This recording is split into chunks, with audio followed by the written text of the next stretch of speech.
നമസ്കാരം. ലാലേട്ടൻ വന്നു എല്ലാരെയും കുടഞ്ഞെന്നുള്ളതാണ്.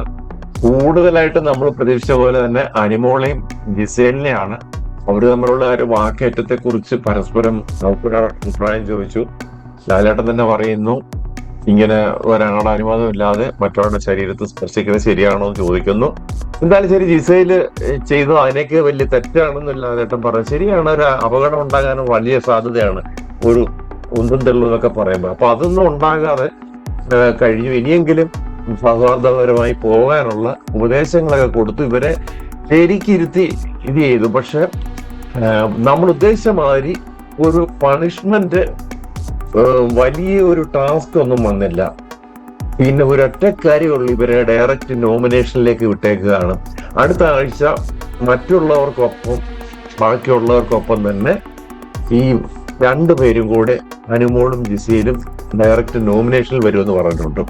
അതാണ് ആ കാര്യങ്ങളുടെ കാര്യം. അനുമോളത്ത് പല കാര്യങ്ങളും ചോദിക്കുമ്പോൾ ലാലേട്ടൻ മുന്നേച്ച് വീണ്ടും കരയുന്നു. ഈ കരച്ചിലൊരു വീക്ക്നെസ് ആയി അനുമോളെ മാറിയേക്കുക. അത് എത്രത്തോളം ഗുണം ചെയ്യുമെന്ന് അവർക്ക് അറിയത്തില്ല. പബ്ലിക് എടുക്കുന്നത് ഇപ്പോൾ നെഗറ്റീവ് ആണെന്നുള്ള കാര്യം അവർ മനസ്സിലാക്കുന്നില്ല.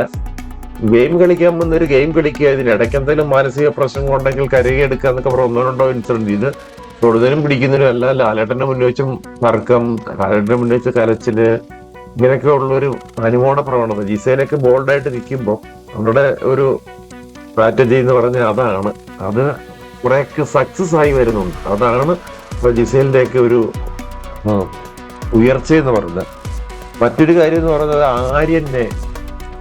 ആര്യനെ ഭൂരിപക്ഷം എല്ലാവരും നമ്മളെല്ലാരും വിചാരിച്ച ആര്യനെ പുറത്താക്കുമെന്ന്. ആര്യന്റെ വോട്ടിംഗ് ശതമാനം വളരെ കുറവാണ്. അതുപോലെ നൂറ ആകില്ല. അവരൊക്കെ എവിക്ഷൻ ലിസ്റ്റിൽ ഉണ്ടായിരുന്നെങ്കിൽ പോലും അവർക്ക് വോട്ടിംഗ് നല്ല രീതിയിൽ കിട്ടിയിട്ടുണ്ട്. പക്ഷെ അകത്ത് കിടക്കുന്നവർക്ക് അറിയത്തില്ല പുറത്ത് എന്ത് വോട്ടിംഗ് ഇവർക്ക് വന്നിട്ടുള്ള. ആര്യനാണ് ഇന്ന് ഏറ്റവും കുറച്ച് വോട്ടിംഗ് ഉള്ളതിന്റെ 73-78 അങ്ങോട്ടേ ഉള്ളായിരുന്നു, സംതിങ് ആയിരുന്നു. അപ്പൊ അത് തന്നെ കളയുന്ന വെച്ചു. എന്തോ ലാലേട്ടൻ നാട്ടിലില്ല, US-ലാണ്. അതുകൊണ്ട് തന്നെ എവിക്ഷൻ ഇന്നത്തെ നടന്നില്ല. അതൊരു വലിയ ഈ കണ്ടസ്റ്റൻസിലെ ഉള്ളിലൊരു സന്തോഷം പകർന്ന ഒരു ദിവസമാണ്. മറ്റു കാര്യങ്ങൾ എന്ന് പറഞ്ഞാൽ ആര്യനെ കുറിച്ച് മിന്നി, പിന്നെ അനീഷ്, ഷാനവാസ് തുടങ്ങിയവരെല്ലാം ഈ കുറ്റം പറയാണ്. ആര്യൻ എല്ലാത്തിനും സെന്റിമെന്റ്സ് വരുമ്പോഴും അവൻ ചിരിക്കും, അല്ലെങ്കിൽ മറ്റുള്ള ടാസ്കിനിടയിൽ അനാവശ്യമായ ഇടപെടലുകള്, നെഗറ്റീവ് പറഞ്ഞ് നെഗറ്റീവ് ആക്കുക എല്ലാവരെയും. ഇങ്ങനെയുള്ള നിരവധി കാര്യങ്ങൾ പറഞ്ഞ ആര്യനെ ശരിക്കും ലാലേട്ടൻ ഇന്ന് കുറഞ്ഞ ദിവസമാണ്. അപ്പം ലാലേട്ടൻ തന്നെ പറഞ്ഞു ആര്യന്റെ ഈ സ്വഭാവം ശരിയല്ല, ബിഗ് ബോസിനെ തന്നെ അനുസരിക്കാത്ത രീതിയാണ്. പഠിപ്പരെ കയറാൻ പറഞ്ഞപ്പോൾ ഞാൻ കയറുന്നില്ല, ഇത്രയും പേര് അപ്പൊ എന്റെ തന്ത്രമാണെന്നൊക്കെ പറഞ്ഞു. തന്ത്രവും മന്ത്രവും കയ്യിരിക്കട്ടെ, വേറെ ഇങ്ങോട്ട് ഇറക്കരുത്, ഇതിന്റെ അപ്പുറം കളിച്ചിട്ടാ ഞാൻ വരുന്നത് എന്ന് പറഞ്ഞു. എന്ന് വെച്ചാൽ അത് പബ്ലിക് എടുത്ത ഒരു ഒപ്പീനിയൻ ഇതായിരുന്നു. ഇവനിങ്ങനെ ലാലേട്ടൻ എടുത്ത് പറയണമെങ്കിൽ അവന്റെ അഹങ്കാരം അല്ലേ എന്നൊക്കെ പറഞ്ഞു ഒത്തിരി സോഷ്യൽ മീഡിയയിലൊക്കെ കഴിഞ്ഞ ദിവസങ്ങളിലൊക്കെ വന്നിട്ടുണ്ടായിരുന്നു ആര്യനെ കുറിച്ച്. ലാലേട്ടൻ എന്ന് പറഞ്ഞാൽ അത് പബ്ലിക്കിന് എത്രത്തോളം ഏത് രീതി കാണണമെന്നുള്ളത് ഈ ആര്യന് മനസ്സിലാക്കാനുള്ള കഴിവില്ലാതെ പോയി. അത് തന്നെ സംഭവിച്ചു. എന്തായാലും ശരി, വീണ്ടും ഒരു വാണിങ്, ഇല്ലെങ്കിൽ വീട്ടിൽ പോയിരിക്കേണ്ടി വരുമെന്ന് പറഞ്ഞ് അങ്ങനെ സോറി പറഞ്ഞു. അപ്പൊ പറഞ്ഞു സോറി ഒന്നും പറയണ്ട, നല്ല രീതിയിൽ കളിച്ചാൽ അവിടെ നിൽക്കും, അല്ലെങ്കിൽ പറഞ്ഞു വിടും, അങ്ങേറ്റത്തെ പണി 7ന്റെ പണി കൊടുക്കുമെന്ന് പറഞ്ഞിട്ടാണ് ലാലേട്ടൻ ആ സബ്ജക്റ്റ് അവിടെ നിർത്തിയത്. അപ്പൊ പിന്നെ വന്ന ഒരു കാലം എന്ന് പറഞ്ഞാല് ബിഗ് ബോസില് പിന്നെ ഈ അനിമോടെ ഇത് മേക്കപ്പ് ബോക്സ് മോഷണം, അതും ഒരു ആര്യന്റെ കയ്യിൽ തലേ വന്നൊരു കുറ്റമാണ്. അപ്പൊ ചോദിച്ചു, അത് കൊടുത്തില്ല. ഇങ്ങനെ ഷാനവാസിന്റെ ബെഡെ കൊണ്ടിട്ടെന്ന് പറഞ്ഞു. അപ്പൊ വേറൊരാളെ കൂടെ പറയിപ്പിക്കാനാണ് വേറൊരാളെ ബെഡെ കൊണ്ടിട്ടതെന്നുള്ള ഒരു സംസാരം വന്നു. എന്തായാലും ശരി, ആര്യന് ഉടഞ്ഞ ദിവസമാണ്.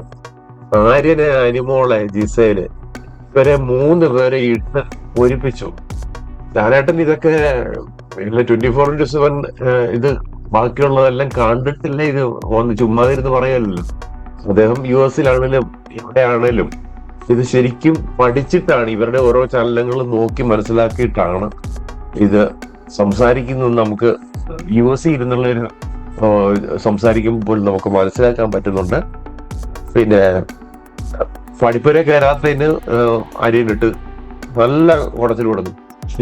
പിന്നെ എവിക്ഷൻ ലിസ്റ്റിലുള്ളവരെല്ലാം എഴുന്നേക്കാൻ പറഞ്ഞു. ആർക്കൊക്കെ പോകേണ്ടതെന്ന് ചോദിച്ചപ്പോൾ 2 പേര് പറഞ്ഞു വിടണം, എവിക്ഷൻ ഉണ്ടെന്ന് പറഞ്ഞപ്പോൾ പറഞ്ഞു ആർക്കും പോകാൻ താല്പര്യമില്ല. ആര്യം പറഞ്ഞു ഞാനിവിടെ നിൽക്കും, നീ കളിക്കണം അങ്ങേറ്റം. ആദിലാൽ പറഞ്ഞു ഞങ്ങൾക്ക് പോകാൻ താല്പര്യമില്ല. പരിസരത്ത് പറഞ്ഞു എനിക്ക് പോകാൻ താല്പര്യമില്ല. ആർക്കും താല്പര്യമില്ല. പ്രത്യേകിച്ച് ഓണ സീസണും കൂടെ ആയതുകൊണ്ട് ചെറിയൊരു കൺസിഡറേഷൻ കൊടുത്തിട്ടുണ്ട്. എന്തിന് രേണുസുതിയെ പൊക്കി വിളിച്ചിട്ട് പറഞ്ഞു രേണുവിന് പോണോന്ന് ചോദിച്ചു. പോണെന്ന് ചോദിച്ചപ്പോൾ പറഞ്ഞു വേണ്ട ലാലേട്ടാ, എനിക്ക് ഇവിടുന്ന്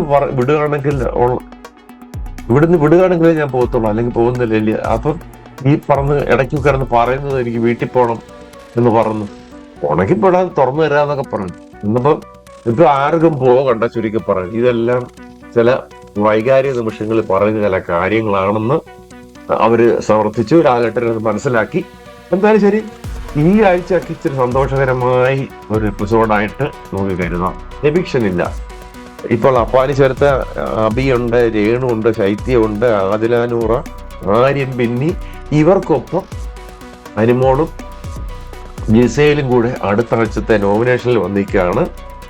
അപ്പം എല്ലാവരും ഇനിയും ഓണമൊക്കെ അതിനകത്ത് അടുത്ത ആഴ്ചയിൽ പുതിയ പണിപ്പുരയിലെ പുതിയ പണികൾ ടാസ്കുകൾ വരുന്നു, പണിപ്പുരയ്ക്കകത്ത് ചില സംഭവങ്ങൾ വരുന്നു എന്ന് പറഞ്ഞു, ചില എൻട്രികൾ വരുന്നു എന്ന് ലാലേട്ടൻ സൂചിപ്പിച്ചിട്ടുണ്ട്. അപ്പൊ എന്തായാലും ഓണം കഴിയുമ്പം വൈൽഡ് കാർഡ് എൻട്രി വരും, അത് ഉറപ്പാണ്. കാരണം ഇപ്പോഴത്തെ ഒരു കണ്ടസ്റ്റൻസിനെ വെച്ചിട്ട് എത്ര നിലവാരം പുലർത്തുന്നുണ്ടെന്നുള്ളത് പബ്ലിക്കിന്റെ ഈ ക്ഷേത്രത്തിലും ലാലേട്ടനും ഒക്കെ കാണുന്നതല്ലേ. അടുത്ത് കിടക്കുന്ന കണ്ടസ്റ്റൻസ് അല്ലേ ഉള്ളൂ അവരെ കിടന്ന് അടിക്കുന്നത്, വെളിയിൽ ഏത് ജില്ലയാണെന്നത് മനസ്സിലാക്കാൻ പറ്റത്തത്. അപ്പം ഏതായാലും ശരി, പുതിയ അതിഥികൾ എത്തും.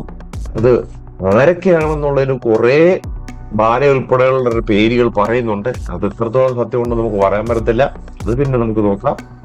എന്തായാലും ശരി, എല്ലാവർക്കും അങ്ങോട്ടും ഇങ്ങോട്ടും യോജിച്ച് പ്രവർത്തിക്കാൻ പറയുന്നു. ജിസയില് അപ്പൊ ആർക്കെങ്കിലും എന്തെങ്കിലും പറയാനുണ്ടെന്ന് ചോദിച്ചപ്പോൾ ജിസയിൽ എടുത്തിട്ട് പറഞ്ഞു എന്റെ പെട്ടി മാത്രം ഇല്ല, ഞാനിവിടെ 2 ടാസ്ക് ജയിച്ചു, ലാലേട്ടൻ എന്റെ പെട്ടി തന്നില്ല എന്ന് പറഞ്ഞു. അന്നേരം ഞാനൊന്ന് ആലോചിക്കട്ടെ എന്നൊക്കെ പറഞ്ഞു. ഏതായാലും ശരി, ശരത്തിന്റെ അടുത്ത് അപ്പാനി ശരത്തിന്റെ അടുത്ത് പറഞ്ഞു പിന്നെ അവിടെ പോയി പണിപ്പുരയിൽ പോയി ഒരു ഗിഫ്റ്റ് എടുത്തുകൊണ്ട് വരാൻ പറയുന്നു. ഈ ബോക്സ് വലിച്ചുകൊണ്ട് വരുന്ന സമയത്ത് നടന്ന സംഭവം എന്ന് പറഞ്ഞാൽ ലാലേട്ടൻ തന്ത്രപരമായി ചെയ്തു. അനിമോളെ കൊണ്ട് കിഴക്കോട്ട് നിർത്തി വളരെ രസകരമായ ഒരു സംഭവമായിരുന്നു. ഇവര് തമ്മിലുള്ള ഒരു എന്താ കാഠിന്യം, ശത്രുത കുറയ്ക്കുവാനുള്ള ഒരു മാർഗമായിട്ട് എനിക്ക് തോന്നി. നിങ്ങൾക്ക് ഒരുപക്ഷെ അങ്ങായിരിക്കും തോന്നുന്നത്. എന്തായാലും ശരി, അവരെ കൊണ്ട് ഇത് കൊടുപ്പിക്കുകയും ഇവര് തമ്മിലുള്ള പ്രശ്നങ്ങൾ പറഞ്ഞു തീർക്കുകയും ഷേക്കാൻഡ് കൊടുപ്പിക്കുകയും ഹഗ് ചെയ്യുകയും ഒക്കെ ചെയ്ത് നല്ലൊരു എപ്പിസോഡെന്ന് നമുക്ക് പറയാൻ പറ്റും. അതിനിടയ്ക്ക് നമ്മുടെ ഡാൻസർ എഴുന്നേറ്റിട്ട് നെവിൻ പറഞ്ഞു US എന്നുള്ള എന്തെങ്കിലും കഴിക്കാൻ കൊണ്ടുവരണേന്ന്. മരം ഉണ്ണയാന്ന് തോന്നി, കളിക്കാൻ ചെന്നാണ് കഴിക്കാൻ ചെന്നാണ്. അപ്പൊ പറഞ്ഞു അവിടെ നിന്നുള്ള സീറ്റ്സ് എന്തെങ്കിലും കൊച്ചു പിള്ളേർ 3 വയസ്സുള്ളവർ പറയും എന്താ പറയുന്നത് അവരൊരു അറിയത്തില്ല. അവ പറഞ്ഞു നീ വെളിയിലോട്ട് വന്ന് നിനക്ക് എല്ലാം തരാമെന്ന് പറഞ്ഞ രസകരമായി ലാലേട്ടൻ എല്ലാവർക്കും നല്ലൊരു ആഴ്ച വരട്ടെ എന്ന് ഉദ്ദേശിച്ചുകൊണ്ട് എല്ലാവർക്കും ഗുഡ് ബൈ പറഞ്ഞ് നിർത്തിപ്പോയി. നമുക്ക് അടുത്ത ദിവസത്തെ കാഴ്ചകളിൽ വീണ്ടും കാണാം. നന്ദി, നമസ്കാരം.